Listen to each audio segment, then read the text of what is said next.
안녕하세요. 고품격 허세방송 허세미술관의 관장 이한입니다.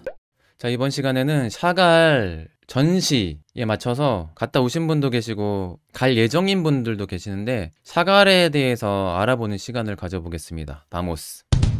샤갈에 대한 인지도가 굉장하죠. 20세기 스타 화가들 중에서도. 어떤 화파냐를 좀 논하기 되게 애매하거든요. 초현실 성향도 있고 큐비즘도 있고 또 들로네가 시도한 오르피시즘이라고도 평가를 하는데, 근데 어떤 화파에 속한 적이 없었기 때문에 파리 화파라고도 많이 불립니다. 모딜리니도 그쪽 화파일 거예요. 그리고 유대인이다 보니까 나치의 탄압을 꽤 많이 받았습니다. 그 나치 피해서 이주를 많이 했었죠. 어릴 때부터 차별받는 2등 시민이었거든요. 지금은 벨라루스죠. 러시아계 유대인인데 나중에 국적은 프랑스로 바꿨습니다. 벨라와의 사랑 이야기가 되게 많은 주제로 되어 있죠. 대표작이 나의 마을, 바이올린을 켠 사람, 아폴리네르, 시인, 그 다음에 박스트라는 스승이 있고요. 그 다음에 로베르 들로네, 페르낭 레제 등등 여러 파리에서 활동했던 화가들과 교류를 많이 했었습니다. 근데 이분이 어릴 때 비테프스크라고 해서 벨라루스에 있는, 현재는 당시엔 러시아였거든요. 가난한 유대인 집안에서 태어나는데 아버지가 청어 상인이었대요. 어머니 야채를 팔았고, 그래서 이따가 나올 그림에서도 어릴 때 기억이 나오는데 아버지를 추억하면서 생선을 좀 많이 그렸다고 합니다. 차별받는 2등 시민이다 보니까 대도시도 함부로 못 돌아다녔다고 해요. 지금 연도 보세요. 엄청 장수하셨죠? 화가들 중에 거의 최장수 아닌가요? 98세에 사셨습니다. 표정이 되게 온화하잖아요. 어지러운 세상이라도 세상을 좀 밝게 보는 그런 성향이 있는 것 같아요. 그림도 그렇고 특유의 긍정적인 마인드가 있지 않았나? 인상이 되게 좋은 화가죠. 잘생겼죠. 그리고 자, 1906년도에 이 대도시, 당시는 중심지 수도였다고 합니다. 상트페테르부르크로 이사했는데 친구 임시 통행증을 빌려서 몰래 그림을 배웠대요. 불법이었거든요. 유대인이 함부로 이렇게 학교에서 배우는 것조차 금지였고 차별당했던 거죠. 그리고 어렵게 2년 동안 그림을 배웠다고 합니다. 스타일일 수도 있는데 샤갈이 기본기가 그렇게 뛰어난 화가가 아니라는 게 조금 보이죠. 동생을 그린 걸로 알려져 있는데 파리 연체동물 같죠. 의도적인 형태의 왜곡일 수도 있는데 샤갈이 대생 능력이 아주 뛰어난 건 아니잖아요. 그죠? 자주 하는 얘기지만 꼭 미술 어릴 때부터 시작하고 전공해야 정답은 아니다라는 것은 많은 화가들 선례가 있어요. 아마추어 출신 화가 되게 많습니다. 마티스도 그랬고 세잔도 그렇고 그다음에 샤갈도 그렇고 전문 미술 교육 어릴 때부터 안 받다 보니까 오히려 자기 색깔이 좀 강한 게 없지 않아 있어요. 근데 이제 반대하는 입장에서는 기본기 무조건 필요하다 이렇게 주장하는 분들도 계신데, 저는 정규 미술교육 꼭 받아야 화가 되는 거 아니라고 생각을 해요. 그러나 세상에 대한 관찰하는 능력, 그 묘사하는 능력 이런 거는 트레이닝을 꼭 거쳐야 된다고 봐요. 그게 꼭 미술학교에서 학원에서 배워야 된다는 건 아니지만 어쨌든 그런 능력은 꼭 필요하다고 봅니다. 아직은 완전한 샤갈이 나오기 전이죠. 이분이 스승입니다. 레옹 박스트라고 해서 이분도 유대인 출신인데 장시 그리고 무대 디자이너였대요. 드물게 성공한 유대인 출신의 아티스트인데 그 2년 동안 이분한테 그림을 배웠어요. 좋은 롤모델이 되겠죠. 스승이 유대인임에도 이렇게 아티스트로 성공할 수 있다는 걸 이제 보여주는 거니까 얼마나 이제 자신감을 주겠어요. 나도 열심히 하면 될 수 있겠구나. 스승 박스트가 샤갈의 젊은 시절 그림을 보고 색채가 춤을 춘다고 이렇게 칭찬을 해줬다고 합니다. 그런 면에서 봤을 때 샤갈은 야수주의 혹은 표현주의 스타일에 가까운 재능이겠죠. 드디어 이제 샤갈의 인생 여자를 만나는데, 샤갈 22살 때 벨라 로젠펠트 이 여인을 만나는데 처음 만나자마자 반했다고 해요. 벨라 로젠펠트는 작가 지망생이었고 잘 나가는 유대인 집안 부자의 딸이었어요. 그래서 첫눈에 사랑에 빠지는데 지금 시기가 이분과 이렇게 만날 그런 여건은 안 됐거든요. 벨라가 14살이었어요. 샤갈 22살. 엄청 큰 인상을 받았나 봐요. 어릴 때지만 이후에 바로 이제 파리로 유학을 떠납니다. 당시의 표현으로 이렇게 이야기했어요. 그녀의 침묵은 내 것이고 그녀의 눈동자도 내 것이었다. 그녀는 마치 내 어린 시절의 부모님, 내 미래를 모두 알고 있는 것 같았고 나를 관통해 볼 수 있는 것 같았다. 사랑에 빠졌으니까 이런 뭐 시적인 표현도 할 수 있겠죠. 뭐 와닿진 않지만.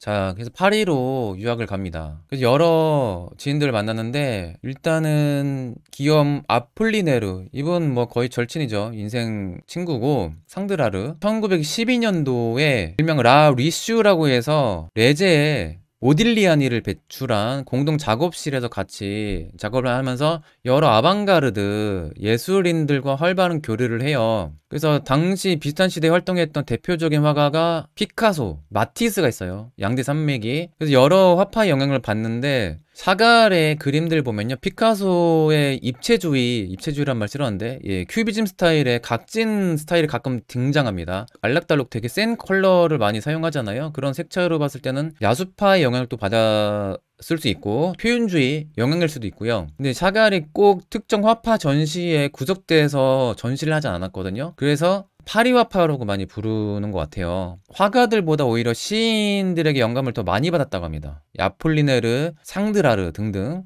그래서 그림이 뭔가 되게 시적인 느낌이 드는 것도 그런 이유인 것 같고, 시인들에게 많은 영향을 받았던 대표적인 아티스트가 호암미로가 있죠.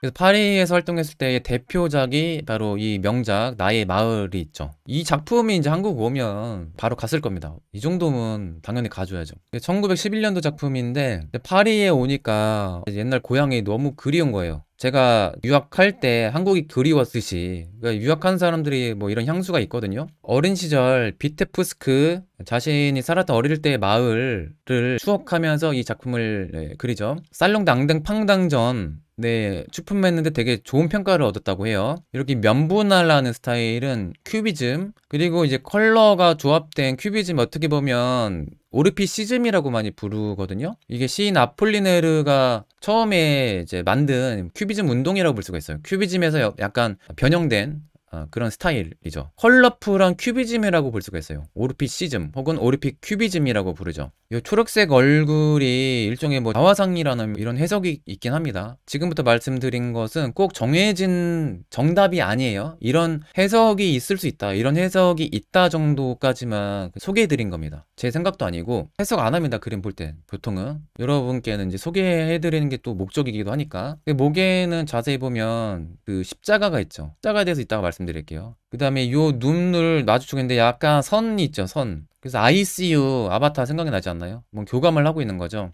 암소인데 안에 여인이 소위 젖을 짜는 장면, 그 고향에서 일상을 그린 것 같은데 위아래가 반전되어 있는 게 좀 특징이죠. 표현실주의적이고, 이 그림 뒤에 배경 집들도 알록달록해요. 그리고 이 집 같은 경우에는 뒤집어져 있거든요. 그러니까 막 어려운 프레트 이론에서 기원된 달리 같은 초현실주의가 아니라 되게 가벼운 동화적인 감성의 초현실주의라고 볼 수가 있죠. 근데 스스로는 초현실주의라고 생각을 안 했습니다. 샤갈 스스로는 큐비즘 뭐 뿐만 아니라 뭐 야수파, 뭐 초현실주의, 나 그런 거 모른다, 나 그런 거 속한 적 없다, 뭐 이렇게 비슷하게 얘기를 했었죠. 이 어린 시절에 되게 중요한 모티브가 돼요, 다른 그림에서도. 그래서 그 친구 아폴리네르, 그 시인의 평가에 의하면 풍부한 재능을 받은 색채의 화가, 그러니까 색채가 되게 강한 화가라는 거죠. 신비롭고 이교도적인 상상력을 통해서 암시한 환상의 세계를 펼친다. 이교도적인 거? 유대교를 이도교적이라고 평가한 건가? 모르겠어요. 자, 다른 작품.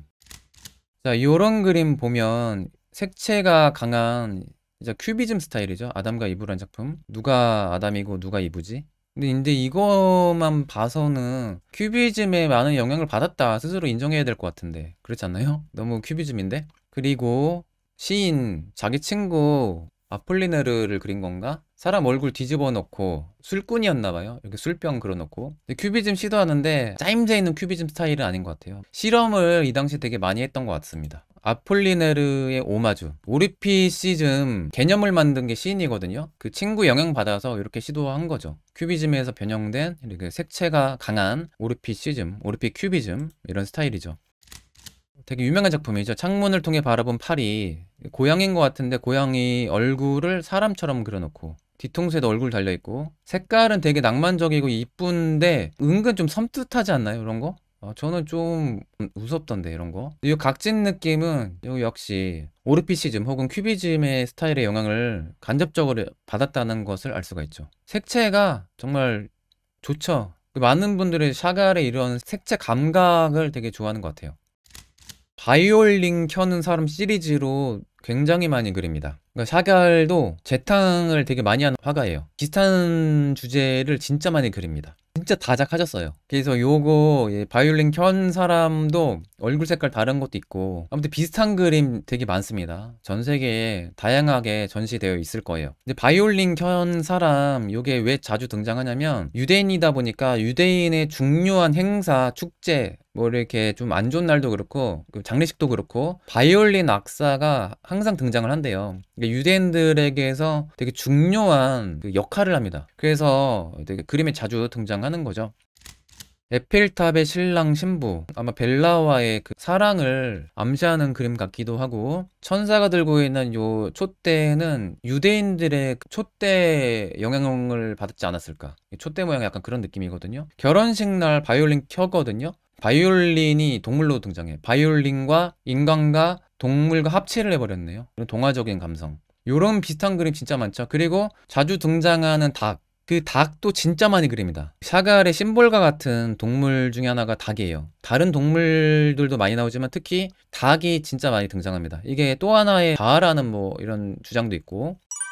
다시 고향으로 돌아옵니다. 벨라 만나기 위한 목적도 있겠죠. 1913년도에 아폴리네르 친구 도움으로 베를린 전시를 성공적으로 마치고 이전부터 사랑해왔던 벨라와 결혼하기 위해 비테부스크로 오죠. 오자마자 몇 달 뒤에 세계대전이 발발합니다. 국경이 통제가 돼요. 그래서 그걸 좀 암시하는 그림이지 않을까 싶기도 하고, 요거는 유대인 약간 랍비 스타일의 패션인 것 같아요. 여기 날아다니는 건 어떤 의미인지는 잘 모르겠어요. 이때 유난히 사랑과 관련된 주제가 많아요. 또 한편으로는 되게 혼란한 시절이죠. 국경 통제되고 세계대전 발발하고 그러면서도 사랑이 싹틀 때니까. 그린 러브라는 그림. 이 그림도 되게 색채 신비롭죠.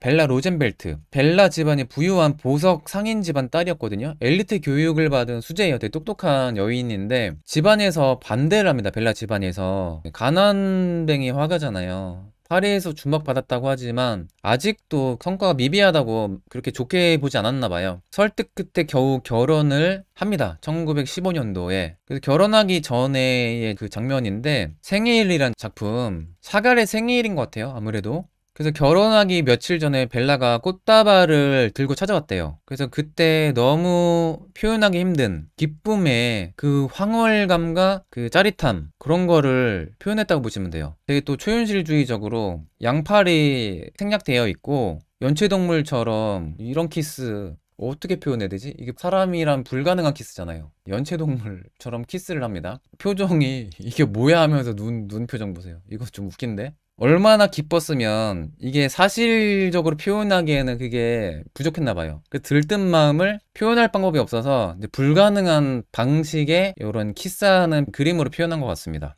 자, 그래서 결혼을 하고 딸 이다를 낳습니다. 세계대전 중이었잖아요. 국경 봉쇄되고. 그래서 되게 혼란한 시절이었지만 그 행복한 신혼생활을 그립니다. 근데 한편으로는 그 전쟁에 대한 그 시대에 대한 그 표현을 하죠. 이것도 역시 유대인처럼 그려놓은 것 같고 유대인이 전쟁 중에 숨어 있는 것 같기도 하죠. 시대는 되게 암울하고 비극적인 상황이지만 벨라를 중점적으로 이때 많이 그립니다. 이런 면분할 스타일은 오리피시즘, 큐비즘 스타일 아직 영향을 받았다는 것을 알 수가 있고 좀 거인처럼 그려놨죠. 여기 숲이고 그 다음에 이것도 귀엽죠. 집에 이제 강아지인 것 같은데 강아지를 아주 크게 그려놓은 거. 동물의 크기, 사람의 크기 고정관념이 없어요. 자기 마음대로 작게 그렸다가 어떤 그림에서 엄청 크게 키웠다가 이렇게 동화적으로 어린아이 눈으로 보는 그런 느낌인 것 같아요. 샤갈의 또 다른 특징 중에 하나가 지극히 개인적인 주제로 사적인 주제를 많이 그렸다는 거예요. 그 봉준호 감독의 수상 인터뷰 때 가장 개인적인 것이 가장 창의적인 거다라는 명언을 했잖아요. 다른 영화 감독의 말을 빌려서. 그거 진짜인 것 같아요. 자신의 개인적인 그런 상상을 하거나 표현할 때 누구도 흉내내지 못한 그 색깔이 나오지 않나 그런 생각을 합니다. 샤갈이니까 이런 독특한 이런 모티브 그 다음에 색깔이 나온 것 같아요. 샤갈 눈 내리는 마을이라는 카페가 있었나 봐요. 신촌에 갔다고 했는데 신촌 연애할 때라면 90년대 연애하셨던 것 같은데요. 홍대 이전에 신촌이 제일 핫플레이스였을걸요. 자, 와인잔을 든 커플 초상. 이거 좀 엽기 아닌가요? 신부 위에 이렇게 매달려 있어. 너무 기뻐서 하늘을 나는 것 같은 그 표현을 이렇게 표현한 것 같습니다. 예, 사랑하면 이렇게 유치해지나 봐요. 이렇게 발상도. 아유 기뻐라. 너무 사랑하니까 들떠가지고 이제 날아다닌 것 같아. 피크닉 했던 거를 그린 것 같아요. 그 경험을 바탕으로 그렸던 것 같아요. 근데 되게 아이러니한 게 그 세상은 엄청 시끄러웠던 시대. 자, 1917년도에 그 러시아에서 볼셰비키 혁명이 일어납니다. 공산주의 혁명인데 샤갈이 이쪽 공산주의 쪽에 발을 담갔나 봐요. 처음엔 좋게 봤나 봐요. 소수 민족 차별부터 없앤다고 하니까. 왜냐면 유대인이니까 그 차별 없앤다고 하니까 반겼겠죠. 그리고 비테프스크 미술학교 교장도 했었대요. 잠시지만. 그 나름의 이상이 있었는데 파리처럼 비테프스크도 이쪽에 예술 도시를 만들 수 있지 않을까 이런 원대한 꿈을 꿨는데 예술이 발달하려면 자율성이 확보돼야 되잖아요. 그런 거랑 좀 어울리지 않겠죠 아무래도. 게다가 혁명 세력들이 그 미술을 정치 선전 도구로 이용하려고 하는 게 너무 보이는 거예요. 구소련에서 사실주의 그림 스타일을 되게 많이 이용했거든요 정치적으로. 뭐 그런 건 또 미국도 마찬가지지만 차갈 입장에서는 내가 마음대로 그림 그리고 싶은데 근데 공산주의자들 입장에서는 하늘 나는 사람 그림과 레닌과 무슨 상관 있냐고 되게 안 좋게 보는 거예요. 그래서 그들의 입맛에 안 맞는 거죠. 그래서 샤갈이 결국에 반혁명적 예술가로 낙인 찍혀가지고 나중에는 목숨까지 위태로 주었다고 합니다. 그래서 1922년도 약 5년 뒤에 구소련을 탈출했대요. 어렵게 가족들 데리고 베를린 거쳐서 이제 파리까지 이제 오게 됩니다. 그래서 그 뒤로는 다시 파리 인생이거든요. 아까 비슷한 그림 또 나왔죠. 가족 입장에서는 이제 러시아 탈출한 그 이후 파리에서 10년이 가장 행복했던 가족의 시간이었죠. 이다까지 합치면 벨라, 이다, 샤갈 가장 행복했던 시절의 그림들입니다. 지금부터는 이 그림 색채도 되게 샤갈스럽죠. 농부의 삶이라는 작품. 이 농부도 역시 비테프스크의 농부들을 추억하면서 그렸을 가능성이 많죠. 농부 표정 되게 재밌지 않나요? 동물을 되게 사랑한 것 같아. 사랑스럽게 이 동물을 쳐다보는 것 같아. 춤추는 장면 같은데 뭐 유대인의 민속춤이지 않을까 싶기도 하고.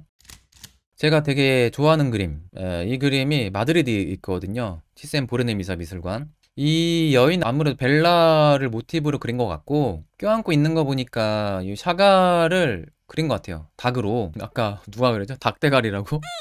그 샤갈은 그 닭을 부정적으로 표현한 게 아니죠. 자기 자아로 표현한 것 같아요. 뿌연 느낌, 터치 되게 묘하죠. 탁탁탁탁 되게 찍은 것 같은데. 직접 봐도 되게 좋습니다. 이 그림 되게 멋있어요. 거기 미술관 갈 때마다 되게 좋아했던 그림. 근데 샤갈은 닭이다 라는 거죠. 닭. 왜 이런 동물을 유난히 많이 그리고 동물과 사람과 물화일체가 되는지에 대한 이야기를 해볼게요. 이것도 색채 너무 아름답죠. 라일락의 두 여인. 너무 행복한 거예요. 화분을 하나의 나무처럼 표현한 것 같아요. 또 밑에는 또 강이고 진짜 초현실이죠. 그 위치, 크기 이런 거 제한이 없어요. 자기 마음대로 상상을 합니다. 샤갈 스스로도 파리에서의 10년은 내 인생에서 가장 행복한 시간이었다라고 스스로 이야기했었습니다. 그 당시에 또 재정적으로도 안정됐었거든요.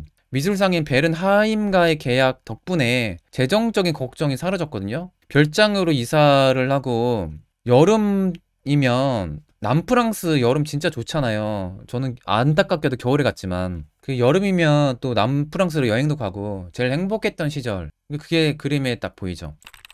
되게 위태로운 소식이 이제 들립니다. 1933년도 히틀러가 독일을 지배하거든요. 많은 예술가들을 탄압하면서 또 그 유명한 퇴폐 미술전을 열어요. 책들 소각하고 그림도 불태우고. 그러니까 히틀러가 유럽 독일 예술계에 최악의 피해를 줬죠. 근데 그 혜택을 누린 건 미국입니다. 예술가들 탄압하니까 그 예술가들을 다 뉴욕으로 도망가거든요. 귀한 인재들을 이제 거저 품어 삼은 게 뉴욕이죠. 고맙다고 표현하긴 그런데 뉴욕 입장에서는 땡큐죠. 양초가 3개 등장하네 아까부터. 3개의 양초가 뭐 죽음을 상징한다는 말도 있고 그래요. 그 당시 유럽이 한창 시끄러울 때고 나치가 계속 탄압하면서 점차 위협을 할 때니까 불안감이 고조될 때입니다. 두려워하는 그런 게 좀 보이죠. 근데 결국에 이제 위기가 이제 닥칩니다. 1940년도에 그 나치 히틀러가 파리까지 점령해요. 그래서 프랑스의 친독일 정부가 들어오면서 반유대인 법을 제정합니다. 샤갈 가족이 이젠 프랑스를 떠날 수밖에 없죠. 그래서 겨우 지인 도움으로 미국으로 이주를 한 겁니다. 그 당시에는 샤갈처럼 히틀러의 탄압을 피해서 미국으로 이주한 예술가들이 넘쳐났던 시절.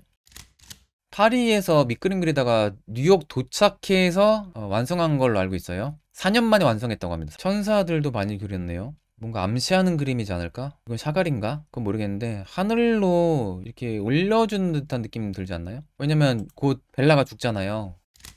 이제 미국으로 이주한 지 3년 만에 벨라가 알 수 없는 감염으로 누워요. 그래서 얼마 안 지나서 죽거든요. 왜냐면 전시 상황이라서 치료제가 없는 거예요. 그래서 전시 상황에서 치료제 없어서 죽은 아티스트 있죠. 에곤 실레도 스페인 독감으로 죽었잖아요. 그때 뭐 그 감기약이 다이아보다 더 비쌌다고. 근데 아내를 떠나 보내고 1년 동안 그림을 못 그렸대요. 그 충격 때문에. 1년 이후에 그림을 그렸을 때도 그림이 좀 이전과 다르게 좀 어둡거나 너무 붉은 색깔이 많이 나오거든요. 정초희님 말씀대로 상징주의이기도 하죠. 암시하는 뭔가 있는 것 같은 그림. 돼지인 것 같은데 얼굴은 사람이에요. 아, 이거 좀 엽기 아닌가요? 근데 이런 그림 은근 많습니다. 수탉의 소리를 듣고라는 작품이에요. 자, 그리고 나무 위에서 염소인가? 또 바이올린 켜는 사람이 있고 마을의 가을. 와, 색채 진짜 이쁘게 쓰네요. 그래서 그림이 점차 벨라를 추억하면서 그림이 다시 또 이뻐졌다고 해요.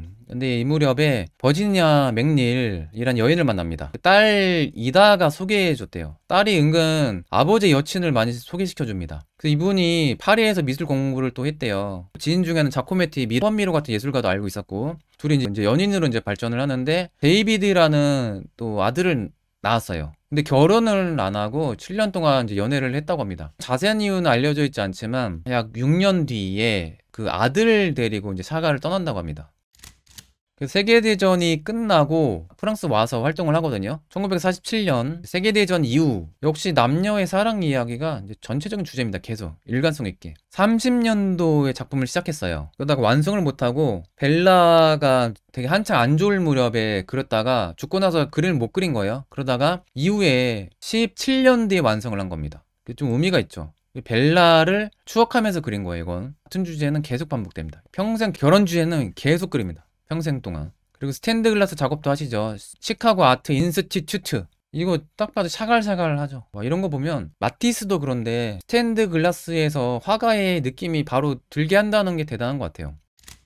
자, 그리고 또 이제 재혼을 하시거든요. 또 이다가 소개해줬어요. 아버지 여자친구를. 그 유대인 여성 바바를 소개시켜줍니다. 그 그리스 여행도 하면서 이 그림의 활력을 되찾는다고 해요. 니스의 여인. 이 결혼하는 여인은 이 여인이겠죠? 바바? 벨라 아니겠죠? 정리를 좀 할게요. 샤갈 예술의 정체성이 뭔가 대략 요약을 했는데, 그러니까 이분이 개인적인 걸 그리잖아요.